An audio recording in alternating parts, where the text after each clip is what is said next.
القرآن والفرقان خير الكتب القرآن نتعلم خيرا واهتدى به الآنام. بسم اللہ الرحمن الرحیم وصلی اللہ وسلم علی النبی الکریم وعلی آلہ وصحبہ اجمعین اما بعد فاعوذ باللہ من الشیطان الرجیم وکلما عاہدوا عہدا نبذہ فریق منہم بل اکثرہم لا یؤمنون۔ اس آیت کریمہ میں یہود کی عادت مستمرہ کا بیان کیا جا رہا ہے کہ جب انہوں نے اللہ سے کوئی معاہدہ کیا تو ان میں کی ایک جماعت نے اس معاہدے پر عمل نہیں کیا، پس پشت ڈال دیا، اس عہد کو نہیں نبھایا۔ عہد نہ نبھانے، نقض عہد کو نبذ سے تعبیر کیا ہے۔ نبذ بمعنی طرح۔ قرآن کریم کہتا ہے حقیقت بات تو یہ ہے کہ ان میں کے اکثر ایمان ہی نہیں رکھتے۔ کلما کہہ کر ان کی عادت مستمرہ کی طرف اشارہ کیا گیا کہ جب وہ اللہ یا رسول یا کسی بھی شخص سے کوئی عہد کرتے ہیں تو انہی میں سے ایک جماعت اس عہد کو پس پشت ڈال دیتی ہے۔ وہ تورات پر ایمانی نہیں رکھتے تو ایسوں کو عہد توڑنے میں کیا خطرہ ہو سکتا ہے؟ یہ ہے بل اکثرہم لا یؤمنون والے ٹکڑے کا اس آیت کریمہ کے پہلے والے جز سے ربط، کہ جو اللہ کے ساتھ کیا ہوا عہد تورات میں اس کو پورا نہیں کرتے تو کسی شخص سے کیے ہوئے عہد کو کہاں پورا کریں گے؟ ایسا لگتا ہے کہ اس آیت کریمہ میں حق تعالی شانہ مومنین کو ان کی عادت بتلانا چاہتے ہیں کہ ان پر اعتماد مت کرنا۔ یہ لوگ معاہدے کی کبھی بھی رعایت نہیں کرتے ہیں، ان میں وعدہ خلافی، عہد شکنی، یہ ان کی عادت میں پڑی ہوئی ہے۔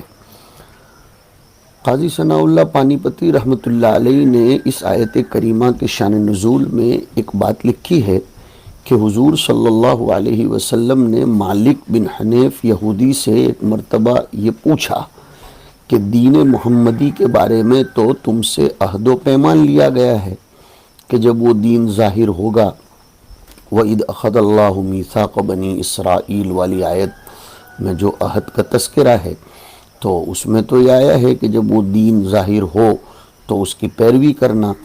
تو اس مالک نے سن کر کہا اللہ کی قسم ہم سے ایسا کوئی عہد نہیں لیا گیا۔ اس کی تکذیب میں اللہ نے آیت کریمہ نازل فرمائی کہ ان سے یہ امید نہیں رکھنی چاہیے کہ وہ عہد کو پورا کریں گے، ان کی عادت ہے عہد توڑنے کی۔ حق تعالی شانہ ہماری حفاظت فرمائے۔ معاہدے پر جبکہ وہ دائرہ شریعت میں ہو، کسی سے بھی کیا گیا ہو، چلنا، اس کو پورا کرنا یہ ایمان کی علامت ہے، اور عہد توڑ دینا، وعدہ خلافی کرنا یہ منافقین کی عادت بتلایا گیا ہے۔ آیت المنافق ثلاث اذا حدث کذب واذا وعد اخلف واذا اؤتمن خان۔ ہمارے اندر بھی آج کل یہ عادت پائی جاتی ہے۔ حق تعالی شانہ اس سے ہماری حفاظت کرے کہ ہم دھڑلے سے بلا سوچے سمجھے کسی سے معاہدہ کر بیٹھتے ہیں اور پھر اس معاہدے کی دفعات پر یا اس کے تقاضوں پر عمل نہیں کرتے۔ ہمیں سوچنا چاہیے یہ عادت امت محمدیہ کی نہیں ہے، یہ عادت یہود بے بہبود کی ہے، اس سے گریز کرنا چاہیے۔ وَكُلَّمَا عَاهَدُوا، عاہدو کس کے ساتھ معاہدہ کیا؟ مصنف فرماتے ہیں عاہد اللہ، یہ بتلانے کے لیے کہ یہ اللہ سے کیا ہوا عہد، یا یہاں بعض مفسرین نے فرمایا عاہد النبی یا عاہد احدم من الرجال، مطلق مراد لیا جائے گا۔ مصنف نے چونکہ عاہد اللہ مراد لیا ہے جو مصداق اولین ہے، اس لیے آگے تفسیر کر رہے ہیں کہ اللہ سے معاہدہ کیا کیا تھا؟ علی الایمان بالنبی ان خرج، اللہ سے یہ معاہدہ کیا تھا کہ اگر نبی آخر الزماں ہمارے دور میں نکلیں گے تو ہم ان پر ایمان لائیں گے. جو آیت میں نے پڑھی سورہ مائدہ کی کہ اگر یہ نبی تمہارے دور میں نکلیں تو تمہیں اس پر ایمان لانا پڑے گا، اور انہوں نے یہ معاہدہ کیا تھا. یا عہد النبی اللہ یعاونوا علیہ المشرکین، انہوں نے حضور پاک علیہ الصلاۃ والسلام سے معاہدہ کیا تھا. دوسری تفسیر ہے یہ کہ ہم آپ کے خلاف مشرکین کی، مکہ والوں کی مدد نہیں کریں گے، لیکن پھر اس کو توڑ ڈالتے تھے. سورہ توبہ میں اس کا تذکرہ ہے، وَإِمَّا تَخَافَنَّ مِن قَوْمٍ خِيَانَةً فَانبِذْ إِلَيْهِمْ عَلَى سَوَاءٍ إِنَّ اللَّهَ لَا يُحِبُّ الْخَائِنِينَ. اس میں ہے بھی کہ تم ان پر کیسے اعتماد کر سکتے ہو، اس لیے کہ وہ تو جب کبھی موقع ملتا ہے جنگوں میں کیے ہوئے تم سے معاہدے کو بھی توڑ ڈالتے ہیں. اور تیسری تفسیر بعض علماء تفسیر نے لکھی ہے کہ عاہدوا احدا من الناس فی ای شیء من الاشیاء فی ای امر من الامور، وہ انسانوں سے بھی اگر کوئی معاہدہ کرتے ہیں تو اس کو بھی توڑ ڈالتے ہیں. نبذہ ای طرحہ فریق منہم، ان میں کی ایک جماعت اس معاہدے کو پس پشت ڈال دیتی ہے. نبذ یہ اپنے ظاہری معنی میں اور حسی معنی میں نہیں ہے، بلکہ نبذ بمعنی عدم عمل ہے. اس لیے کہا کہ نبذہ فریق منہم، نبذ کی شکل بنقضہ، اس پر عمل نہیں کرتے. عمل نہ کرنے کو، عہد شکنی کو نبذ سے تعبیر کیا گیا ہے.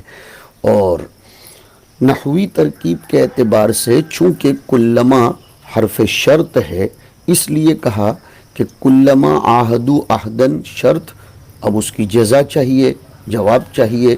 کا نبذہ فریق منہم جواب کلما. اور او حمزہ استفہامیہ، اس کا مدخول کون ہے؟ تو کا اصل مدخول وہو محل الاستفہام الانکاری، کہ یہ نبذہ فریق منہم یہی اصل حمزہ کا مدخول ہے، مگر صدارت کلام کا تقاضا کرنے کی وجہ سے اس کو شروع میں لایا گیا. تو یہ آیت اصل میں نحوی ترکیب کے اعتبار سے اس طرح ہے کہ کلما عاہدوا عہدا انبذہ فریق منہم، کہ یہ ایسا ہی کرتے رہیں گے کہ ہمیشہ ان میں کی ایک جماعت اس عہد کے خلاف ہی کرتی رہے گی. انہیں ایسا نہیں کرنا چاہیے. یہ ہے محل الاستفہام الانکاری، یعنی ما کان ینبغی لہم نبذ العہد کلما عاہدوہ، ان کو یہ زیب نہیں دیتا. ما کان ینبغی لہم، یہ ما کان ینبغی میں استفہامی انکاری کی وجہ سے ترجمہ کر رہا ہوں.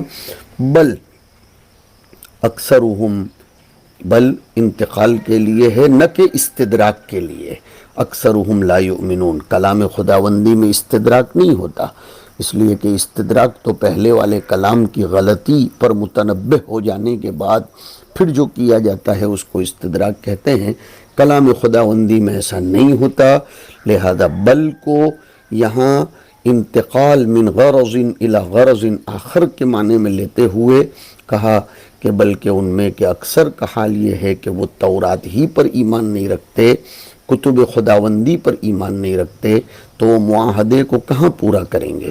وَلَمَّا جَاءَهُمْ رَسُولٌ مِّنْ عِنْدِ اللَّهِ مُصَدِّقٌ لِّمَا مَعَهُمْ نَبَذَ فَرِيقٌ مِّنَ الَّذِينَ أُوتُوا الْكِتَابَ كِتَابَ اللَّهِ وَرَاءَ ظُهُورِهِمْ كَأَنَّهُمْ لَا يَعْلَمُونَ. ابھی میں نے کہا تھا کہ وہ جب کتاب الہی اور تورات کو پس پشت ڈال دیتے ہیں اور اس پر عمل نہیں کرتے، تو انسانوں سے کیا ہوا معاہدہ کہاں پورا کریں گے. اس کو اس آیت میں فرمایا. اور جب ان کے پاس اللہ کے رسول، یہاں رسول سے مراد ہے محمد صلی اللہ علیہ وسلم، اس لیے کہ مصدق لما معہم والا ٹکڑا صفت دلالت کر رہا ہے کہ یہاں رسول سے معنی مرادی محمد صلی اللہ علیہ وسلم ہیں، نہ کہ حضرت موسیٰ.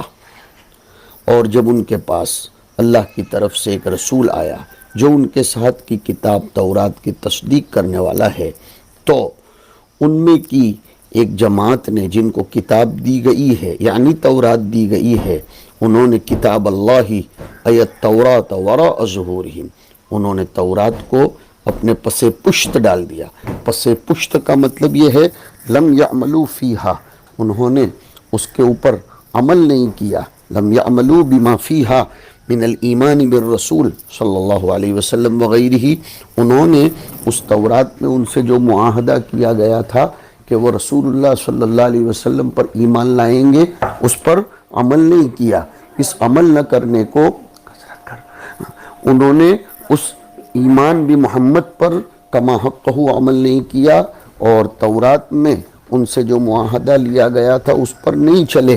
اس کو کہا کہ نبذہ فریق منہم، اور نبذ فریق من الذین اوتوا الکتاب کتاب اللہ التوراۃ وراء ظہورہم، اور نبذ کے معنی میں جیسے میں نے کہا لم یعملوا، پتہ چلا وراء ظہورہم حقیقت پر محمول نہیں ہے، بلکہ عدم عمل کو، جو تورات میں باتیں ہیں اس پر عمل نہ کرنے کو نبذ سے تعبیر کیا گیا۔ ایسا مطلب نہیں ہے کہ انہوں نے تورات کو اپنے پشتوں کے پیچھے رکھ دیا، وہ تو آج بھی تورات کی ظاہری تعظیم تو کرتے ہیں، اور ایسا عمل نہیں کیا کأنہم لا یعلمون، گویا کہ وہ کچھ جانتے ہی نہیں ہیں۔ لا یعلمون کا مفعول بہ ما فیہا، کہ تورات میں ہم سے ایسی بھی کوئی بات کہی گئی ہے، کیسی؟ من بیانیہ انہ نبی حق او انہا کتاب اللہ، گویا انہیں سانپ سونگ گیا ہے، گویا وہ جانتے ہی نہیں کہ تورات میں کہا گیا کہ محمد نبی برحق ہیں یا یہ اللہ کی کتاب ہے۔ انہوں نے جہل مطلق کو علم کتاب الہی کے مقابلے میں اختیار کیا۔ اس آیت کریمہ سے ایک سبق یہ ملتا ہے طلبہ عزیز کہ اگر ہم آیات قرآنیہ مصحف خداوندی کی تعظیم ظاہری کرتے ہوں، بے شک مطلوب ہے، ضرور کرنا چاہیے، لیکن اگر ہم اس کی تعلیمات پر، اطاعات پر نہیں چلتے، اس کی ہدایات کی اطاعت نہیں کرتے، اللہ کے مطلوب اشیاء پر عمل نہیں کرتے، تو یہ بھی نبذ کے معنی میں داخل ہے۔ عدم عمل کو نبذ سے تعبیر کیا گیا۔ العبرۃ بعموم اللفظ لا بخصوص السبب، اس لیے ہمیں بھی چاہیے کہ صرف قرآن کریم کو جزدان میں رکھنا یا اس کو عطر لگانا اور اس کو چومنا، یہی صرف اس کے تقاضے نہیں ہیں۔ حقیقت تو یہ ہے کہ یتلونہ حق تلاوتہ، جس میں اس کی تلاوت کے بعد اس پر عمل شامل ہے، تب کہا جائے گا کہ اولئک یؤمنون بہ۔ تو یہود کی ایک جماعت پر جب یہ لتاڑ ماری گئی تو پھر اگر ہم بھی ایسا کرتے ہیں ہم بھی اس میں شامل ہو جائیں گے، نعوذ باللہ من ذالک، کأنہم لا یعلمون۔ تو ایک طرف تو انہوں نے نبذ فریق من الذین اوتوا الکتاب کتاب اللہ ہے، اس کے مقابلے میں آیا واتبعوا ما تتلو الشیاطین علی ملک سلیمان۔ عبارت سمجھ لوگے تو انشاءاللہ بڑا مزہ آئے گا کہ انہوں نے اصل چیز کو تو پس پشت ڈالا، اس کو اختیار نہیں کیا، یعنی کرنے کی چیز نہیں کی، اور نہ کرنے کی چیز کر لی، نہ لینے کی چیز لے لی، پیروی نہ کرنے کی چیز کی پیروی کی، وہ ہے واتبعوا ما تتلو الشیاطین علی ملک سلیمان۔ اور وہ پیچھے پڑے، انہوں نے پیروی کی ان جادوؤں کی، ان ٹونکوں کی اور ان منتروں کی جو شیاطین سلیمان علیہ السلام کے زمانے میں پڑھا کرتے تھے، یعنی بجائے تورات کی آیتوں کے پڑھ کر اس میں غور و تدبر کر کے اس پر ایمان لانے کے، وہ جادو ٹونکے کے پیچھے پڑ گئے اور اس کی پیروی کرنے لگے۔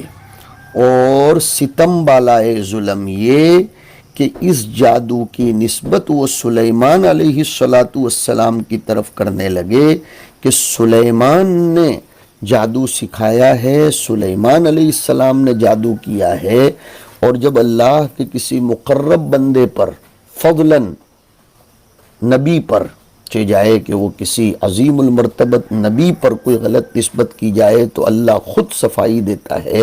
اس لیے اللہ نے فرمایا کہ وما کفر سلیمان، سلیمان علیہ السلام نے جادو کا کام نہیں کیا. یہاں جادو کرنے کو کفر سے تعبیر کیا، لأنہ مفضٍ الی الکفر.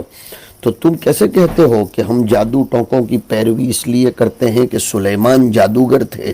نعوذ باللہ. ولکن الشیاطین کفروا، شیاطین نے جادو کے کام تو کیے تھے.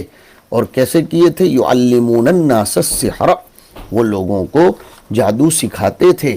وما انزل علی الملکین ببابل ہاروت و ماروت، اور وہ لوگوں کو سکھاتے تھے وہ جادو ٹونکے جو دو فرشتوں پر مقام بابل میں، جن دو فرشتوں کے نام ہاروت و ماروت تھے، جو جادو اتارا گیا تھا فرق بتلانے کے لیے جادو اور معجزے میں. یہ لوگ اس کے پیچھے پڑ گئے اور اس کا تعلیم و تعلم کرنے لگے اور اس جادو کو مؤثر بھی بتلانے لگے، ماننے لگے، سیکھنے لگے، سکھانے لگے. حالانکہ وہ دونوں فرشتے من جانب اللہ تمییز بین المعجزتی و بین السحر کے لیے جادو کو لوگوں کے سامنے بتلاتے تھے، اور وہ سکھاتے وقت یہ کہہ دیتے تھے کہ وما یعلمان من احد، وہ کسی کو نہیں سکھاتے تھے حتی یقولا، یہاں تک کہ پیشگی یہ کہہ دیتے تھے کہ انما نحن فتنۃ، کہ دیکھو ہم تو آزمائش کے طور پر ہیں. فلا تکفر، اس کو بلا وجہ سیکھو مت ورنہ تم کفر تک پہنچ جاؤ گے. پھر بھی یہ شرارت پسند لوگ فیتعلمون منہما ما یفرقون به بین المرء وزوجہ، وہ ان ہاروت و ماروت سے ایسے جادو سیکھتے تھے جس کے ذریعے وہ میاں بیوی کے درمیان جدائی کر سکے.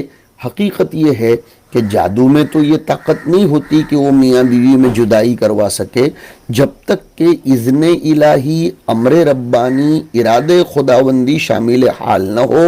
اس کو کہا عقیدے کی اصلاح کے لیے کہ کہیں کوئی یہ نہ سمجھ بیٹھے کہ یفرقون به بین المرء وزوجہ واقعتاً جادو میں طاقت ہے. اسی لیے فوراً اصلاح کر دی کہ وما هم بضارین به من احد، اور اس جادو کے ذریعے وہ کسی کو کوئی نقصان نہیں پہنچا سکتے ہیں الا باذن اللہ، جب تک کہ اللہ کا حکم، اس کا ارادہ اور اس کا امر شامل حال نہ ہو. اور ایسے جادو سیکھتے تھے اور ایسی چیزوں کے پیچھے یہ نالائق پڑ گئے کہ وَيَتَعَلَّمُونَ مَا يَضُرُّهُمْ وَلَا يَنْفَعُهُمْ، وہ ایسی چیزیں سیکھتے تھے جو ان کو ضرر پہنچاتی تھی، کوئی نفع اس میں نہیں تھا. وَلَقَدْ عَلِمُوا، حالانکہ انہیں اچھی طرح معلوم تھا نبی کی تعلیم کی وجہ سے کہ لمن اشتراہ، جن چیزوں کے پیچھے پڑے ہیں، جن چیزوں کو یہ اختیار کر رہے ہیں، ما لہ فی الآخرۃ من خلاق، آخرت میں اس کا کوئی حصہ نہیں ہے. وَلَبِئْسَ مَا شَرَوْا بِهِ أَنفُسَهُمْ، بری ہے وہ چیز جس کے بدلے میں انہوں نے اپنے آپ کو بیچا اور انہوں نے اپنے آپ کو ملنے والے آخرت کے ثواب کو ترک کیا. لَوْ كَانُوا يَعْلَمُونَ، کاش کہ وہ اس حقیقت کو، انجام کو جان لیتے تو ایسی چیزیں نہ سیکھتے اور نہ اس کے پیچھے پڑتے. وَلَوْ أَنَّهُمْ، اس کے بجائے آمنوا واتقوا، ایمان لے آتے نبی پر، قرآن پر، تورات کے تقاضوں پر جو مستلزم ہے ایمان بمحمد کو، واتقوا، اور ایسے جادو ٹونکے سے اپنے آپ کو بچاتے. لَمَثُوبَةٌ مِّنْ عِنْدِ اللَّهِ خَيْرٌ، تو اس ایمان اور تقوی پر مرتب ہونے والا ثواب جو اللہ کی طرف سے مقرر کردہ ہے وہ بہت بہتر ہے ایسی چیزوں کے مقابلے میں جن کو وہ اختیار کر رہے ہیں. لو کانوا یعلمون، اگر وہ جانتے کہ وہ بہتر ہے تو وہ ایسے دھندے نہ کرتے. یہ میں نے آیات کا ترجمہ اولین وہلے میں کر دیا تاکہ سمجھنا مشکل نہ ہو. بات حقیقت میں یہ سمجھنے کی ہے کہ انہوں نے کتاب اللہ کو چھوڑ کر جادو ٹونکے، غیر ضروری بلکہ مضر اشیاء کے پیچھے پڑ گئے.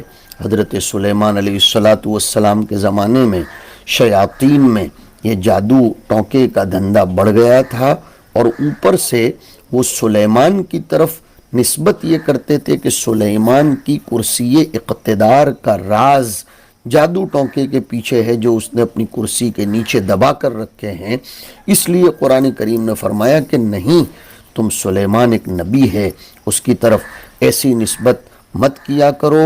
اب ہم جادو کے باب میں تفصیل سے آپ کے سامنے آئندہ کل کی 44ویں نشست میں ذکر کریں گے۔ آج کی یہ نشست ہماری 43ویں تھی۔ اس آیت کریمہ سے سب سے بڑا سبق یہ ملتا ہے کہ ہمیں کتب الہیہ کی تعلیم و تعلم کے پیچھے پڑنا چاہیے، نہ کہ ایسے جادو ٹونکے کے پیچھے۔ نیز اس آیت کریمہ نے ہمیں سیکھنے سکھانے کا ایک معیار بتایا کہ ایسی چیزیں سیکھنی سکھانی چاہیے جس کا آخرت سے نفع وابستہ ہو۔ اسی لیے قرآن کریم نے سورہ روم میں فرمایا کہ لا یعلمون ظاہرا من الحیات الدنیا وهم عن الآخرت هم غافلون۔